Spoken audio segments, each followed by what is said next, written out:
കന്നഡ വെച്ച് ഞാൻ കണ്ടിട്ടില്ല. കുറച്ചു കാലമായോ ഇത്? കന്നഡ ഇടയ്ക്കിടയ്ക്ക് വെച്ചിരുന്നു. ഇപ്പൊ പിന്നെ അത് കുറച്ച് റെഗുലർ ആയിട്ട് വെക്കണം, കാരണം ഷൂട്ടിംഗ് സമയത്ത് നമുക്ക് വെക്കാൻ പറ്റത്തില്ല.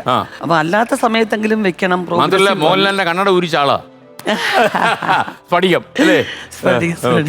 മാത്രമല്ല പക്ഷേ ഈ കന്നഡ വെച്ചപ്പോ ഒരു ആ കൂടെ ഒരു കെറ്റപ്പാ മാറി. അതിലൊക്കെ ഉറവിച്ച് കാര്യമായിട്ട് ശ്രദ്ധിക്കൂ.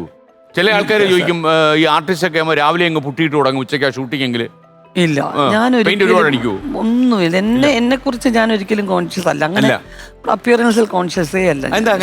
ഇല്ല, ഞാൻ അങ്ങനെയല്ലേ വന്നപ്പോ ഡയറക്ടേഴ്സും അവര് ക്യാമറമാനും എല്ലാം തീരുമാനിക്കും ഇതാണ് കോസ്റ്റ്യൂം എന്നല്ല. നമ്മളൊരു ഫാഷൻ ഷോയ്ക്ക് പോകുന്ന പോലുള്ള ഇന്നത്തെ പോലെ ഡിസൈനേഴ്സ് ഇല്ലല്ലോ, ഒന്നുമില്ല. ഡയറക്ടർ തീരുമാനിച്ച് പറയും, അത് കോസ്റ്റ്യൂമേഴ്സ് തരും, നമ്മളത് ഇടുക എന്നുള്ളതല്ലാതെ എന്തെങ്കിലും ചെറിയ ചെറിയ ഇതൊക്കെ നമുക്ക് ചെയ്യാം, അത്രേ ഉള്ളൂ. അല്ലാതൊന്നും ശീലിച്ചിട്ടില്ല. അല്ല, ഇപ്പൊ എനിക്കൊന്ന് ഉർവശി എത്ര തലമുറകളുടെ ഇപ്പൊ അഭിനയിച്ചു കഴിഞ്ഞത്.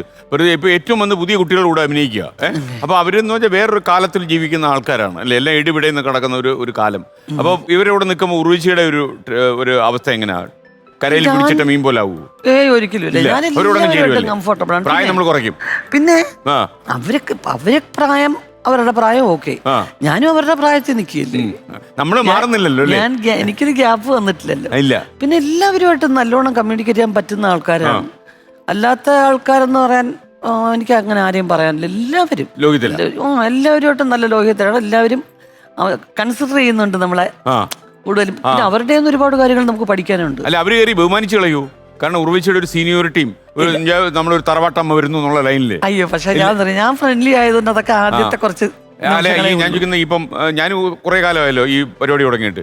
അത് കാരണം നമുക്ക് ഈ പിള്ളേർ സെറ്റുമായിട്ടൊക്കെ നമ്മൾ ഏറ്റുമുട്ടേണ്ടി വരുമല്ലോ. അപ്പൊ നമ്മൾ പ്രായം കുറച്ച് പിള്ളേരെ കൂടെ തന്നെ ഇടപഴകാൻ നോക്കും, എന്നാലും അവര് കയറി ചിലപ്പം ബഹുമാനിച്ചു കളയും.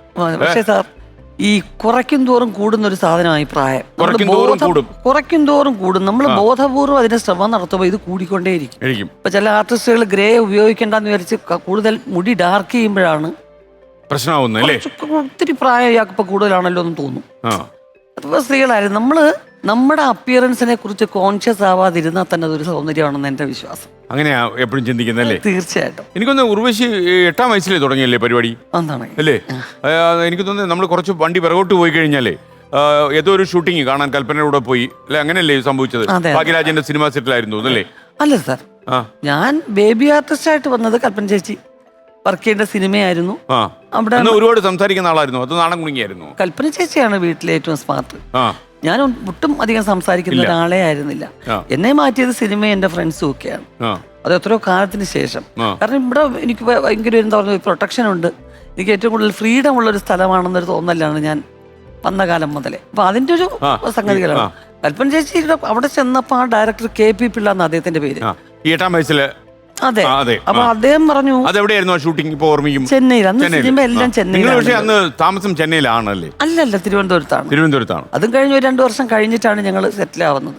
അപ്പോ ആ ഡയറക്ടർ പറഞ്ഞു, അത് അതിനകത്തുള്ള പല സീനുകളിലും അമ്മയില്ലാത്ത കുട്ടി അച്ഛൻ കുളിപ്പിക്കുന്നതും ഒക്കെ ഉള്ള സീനുകളുണ്ട്, എടുത്തുകൊണ്ട് നടക്കുകയൊക്കെ ചെയ്യണം. അപ്പൊ കുറച്ചുകൂടെ കുട്ടി ഇതാണല്ലോ, അപ്പോ ഇത് അഭിനയിക്കട്ടെ എന്ന് പറഞ്ഞു. അപ്പൊ ഞങ്ങൾ രണ്ടുപേരും ഫ്രണ്ട്സ് ആയിട്ട് അഭിനയിക്കാനുള്ള തീരുമാനമായിരുന്നു ആദ്യം. ആ റോള് കൽപ്പന ചെയ്യട്ടെ, ഈ റോള് പിന്നെ കവിത ചെയ്തോളൂ എന്ന് പറഞ്ഞു. കവിതയാന്ന പേര്. അതെ. അപ്പോ നോക്കിയപ്പം ഒരേ മുഖഛായ. അപ്പൊ പാവപ്പെട്ട വീട്ടിലൊരു പെൺകുട്ടിയും ഒരു പണമുള്ള വീട്ടിലെ പെൺകുട്ടിയും തമ്മിലുള്ള സൗഹൃദ കഥ. അപ്പൊ അതൊരു തെറ്റിദ്ധാരണ വരും, ഈ കുട്ടി ഒരു സിസ്റ്റേഴ്സ് ആണോ എന്നൊരു തെറ്റിദ്ധാരണ വരുമെന്ന് വിചാരിച്ചിട്ട് അങ്ങനെ എന്നെ മാത്രം സെലക്ട് ചെയ്തു. കൽപ്പന ഔട്ട്.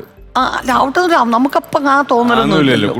ചെന്നൈയിൽ വന്നു കളിക്കുക, സന്തോഷിക്കുക, അങ്ങനെ അഭിനയിച്ചു തുടങ്ങിയത് ആ സിനിമയിൽ. KP ഉമ്മറിന്റെ മകളായിട്ടായിരുന്നു അഭിനയിച്ചത്. ഞാൻ ഈ പറഞ്ഞ കതിർ മണ്ഡപം എന്ന് പറഞ്ഞ സിനിമയ്ക്ക് മുൻപാണ്. ഇത് മുൻപാണ്. ഇതൊരു ക്യാരക്ടർ ഒന്നും അല്ല. ഞങ്ങളുടെ സ്കൂളിൽ നിന്ന് കുറെ കുട്ടികളെ സെലക്ട് ചെയ്തു. അച്ഛന്റെ കൂട്ടുകാരന്റെ മകനായിരുന്നു ഡയറക്ടർ. അപ്പൊ ആ പാട്ട് സീനിൽ മാത്രം നിൽക്കാനായിട്ട് കുറെ കുട്ടികളെ കൂട്ടത്തിൽ എന്നെയും കൂടെ കൂട്ടിയതാ. ഞാനും എന്റെ അനിയനും ഉണ്ട്. അപ്പൊ അതിനകത്ത് 6-7 വയസ്സേ ഉള്ളൂ എനിക്ക്. അതിൽ കൊണ്ടുപോയി നിർത്തി. അതൊരു ക്യാരക്ടർ അല്ല. അതിനുശേഷം 1 വർഷം 1.5 വർഷമൊക്കെ കഴിഞ്ഞിട്ടാണ് ഞാൻ ഈ പറഞ്ഞ സിനിമ. ഉർവശി ഈ പേര് ഇങ്ങനെ മാറിയത് എവിടെ വെച്ചാണ്? ശേഷമാണോ? അല്ല, മുന്താനെ മുടിച്ചു എന്നൊരു സിനിമ ഞാൻ നായികയായിട്ട് വന്ന സിനിമയിൽ അഭിനയിക്കുമ്പോൾ അതിന് തൊട്ട് മുൻപ് ഒരു പടം ഞാൻ ചെയ്തു. മുന്താനെ മുടിച്ചത് ജസ്റ്റ് മുൻപ്. അപ്പൊ കവിത എന്നൊരു നടി ഉണ്ടായിരുന്നു നേരത്തെ. തമിഴില്. ഓ അത് ശരി ശരി. അപ്പൊ അവര് കല്യാണം കഴിഞ്ഞ് ഒറിജിനൽ ഡ്യൂപ്ലിക്കേറ്റ് മാറും അല്ലേ? മാറും. കാരണം അവര് വീണ്ടും അഭിനയിച്ചു തുടങ്ങിയാൽ കൺഫ്യൂഷൻ ആവും എന്ന് പറഞ്ഞിരിക്കുമ്പോഴാണ് അഭിനയത്തിന് ഏറ്റവും വലിയ അവാർഡെന്ന് പറഞ്ഞ ഉർവശി അവാർഡായിരുന്നല്ലോ അന്ന് നാഷണൽ അവാർഡ്. അപ്പൊ ആ പ്രൊഡ്യൂസർ ഒരു വയസ്സായ മനുഷ്യനാ, ജീവ എന്ന് പറഞ്ഞ അദ്ദേഹം പറഞ്ഞു ഇത് നാളെ വലിയ നടിയാവും ഈ പെൺകുട്ടി, അപ്പം ഉർവശി എന്ന് പേരിടാം, അപ്പം ഉർവശി അവാർഡ് കിട്ടുമ്പോ അങ്ങനെ വരുമല്ലോ, ഉർവശി എന്ന് വരുമല്ലോ എന്നും പറഞ്ഞിട്ടതാ. അല്ലെ പലരും എന്നോട് ചോദിച്ചു, ഇവിടെ വന്ന ഫ്ലോറിൽ നമ്മുടെ ഒരു ആത്മാതി ചോദിച്ചു, അതായത് ഇദ്ദേഹത്തിന്റെ പേരുമായിട്ട് വല്ല ബന്ധമുണ്ടോ ഈ ദേശീയ അവാർഡിനെന്ന്. ആൾ അങ്ങനെയും വിചാരിക്കുന്നുണ്ട്.